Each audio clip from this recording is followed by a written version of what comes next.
Welcome back to another episode of Pride of the North Sports with your host, the Sports Voice. Different name, same channel. Let's get into it. First, there's two things I want to get into. That's the schedule that was released on Wednesday, and also the running back group, which I want to get into more depth with you guys so we can understand the flip of all what's going on with the backfield for the Lions. So let's get into it. First, I'm going to talk about the schedule and a little bit about a few of the games that pop out at me that I think you should highlight on your schedule. First, it is Kansas City, which is on a Thursday. It's going to be a pretty good game, but I think it will be a loss because it's at Kansas City and it's Holmes and the boys. So that's a total loss there, in my opinion, if they don't bring their A game. If they actually surprise Kansas City, they will be able to win. And then they go to come home for Seattle and Atlanta, which I think are winnable games, but those two teams have improved themselves over the offseason in free agency and also the draft. So I think we'll have to keep our caution signs up. And then they go to Green Bay for a Thursday night game, which I believe they can win that game, being that Love won't have his feet wet. And I think it's just Detroit has more talent than Green Bay at this particular time at certain key positions. Then you go to Carolina for that revenge game, which has two aspects to that: the coaching switch over and what happened last year with Carolina whooping the Lions' butt in Carolina, but they have to come here and try to do the same thing. This time I think the storyline is going to be flipped and the Lions will win that one. Then they go to October 30th to Las Vegas for a Monday night, where Las Vegas is not in a total rebuilding mode, but they have some nice pieces. But I think that's another winnable game where the Lions could actually beat Las Vegas because it is at home on the 30th. But I want to go back a week earlier, which I missed, was October 22nd at Baltimore, where I think that is a big game, another key game on the road, where Lamar Jackson probably will beat the Lions unless the Lions can play a really good game and bring their A game and shut down Lamar Jackson. So, but then let's go forward to November 23rd to Green Bay. That's their Thanksgiving game this year, and I think that's another winnable game. It's going to be at home, of course, and we're going to be able to win it. I just think that Green Bay is not Green Bay right now, with all the switchover and everything, and the Lions being a little bit more talented, like I said earlier, with at key positions.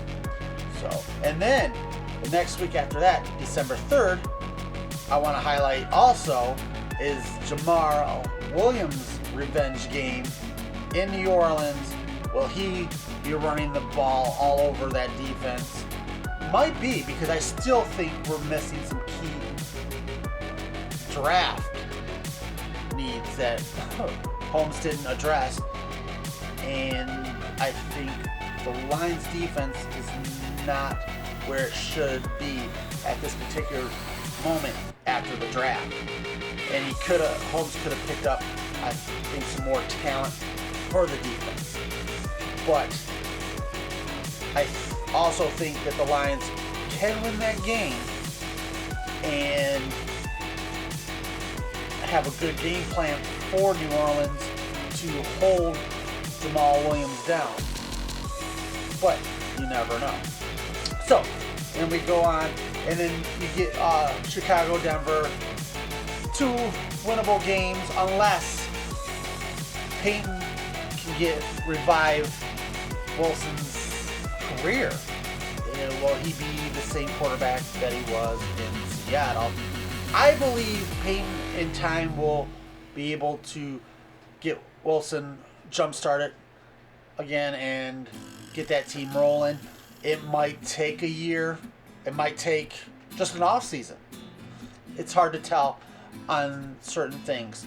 So, but then you get into a very hard part of the schedule at the end of the year where you play Minnesota twice out of 3 weeks and Dallas in between playing Minnesota. And if they can, of course I think and I know that they can beat Minnesota. I think Detroit is hands down more talented than Minnesota.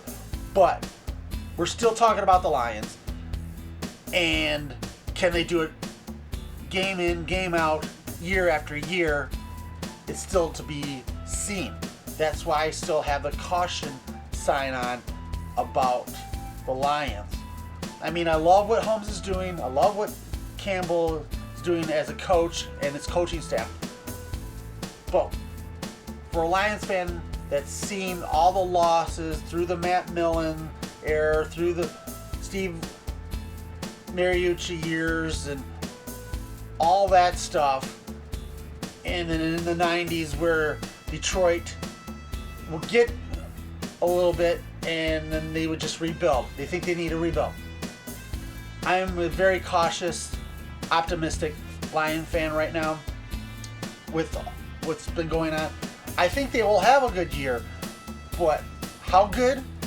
It'll depend on if Dan Campbell can get this team roared up again and have the talent to the peak or height that it needs to be this season and keep building from there and so forth and so on. If not, if that last year was the peak of Dan Campbell's coaching career, then here in the Motor City, then we're going to just have another revolving door at coaching and at GM. And it, like I've said before, it's the Ford family failing the city of Detroit and its fans again with its football team. So, with that, I think Minnesota, we can beat both Minnesota at their place and here, but I think we will lose at Dallas because Dallas is a little bit more talented team. And so, there you go. My predictions, and they're not bold predictions by any stretch. I think the height will be 12-5. The low will be 10-7. I think that's where the Lions will fall this season with a division championship in the North. So, with that said, let's get into the running backs.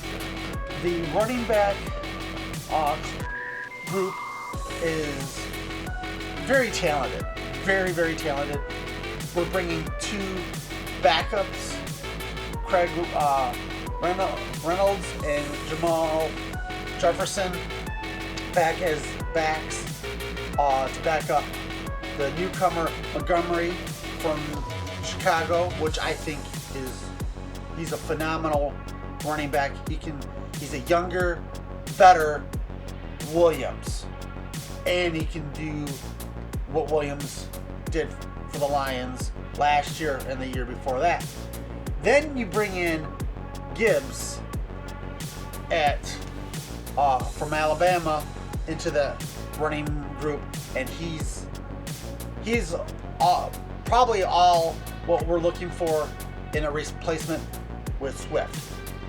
He is shifty, speedy, catches the ball very nicely out of the backfield. He can line up in the slot and become almost another wide receiver if you need.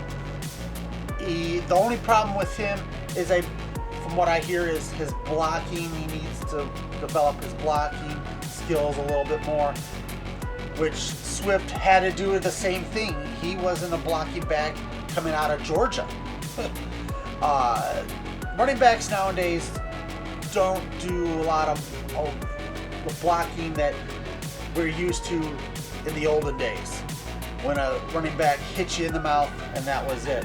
So, but saying that, I think this group is going to be more special than last year's group if they do what they need to do to develop themselves and come together as a unit and support each other like the group did last year. What Swift and Jamal and Reynolds and Jefferson did last year and supported each other. I think we'll have a great running back room with those four. And I think we will be in good hands with those four guys. So, but that is it. Have a good one. Please like, share, comment, and subscribe, guys. And until next time, keep it going. Go Lions, and have a good day, guys.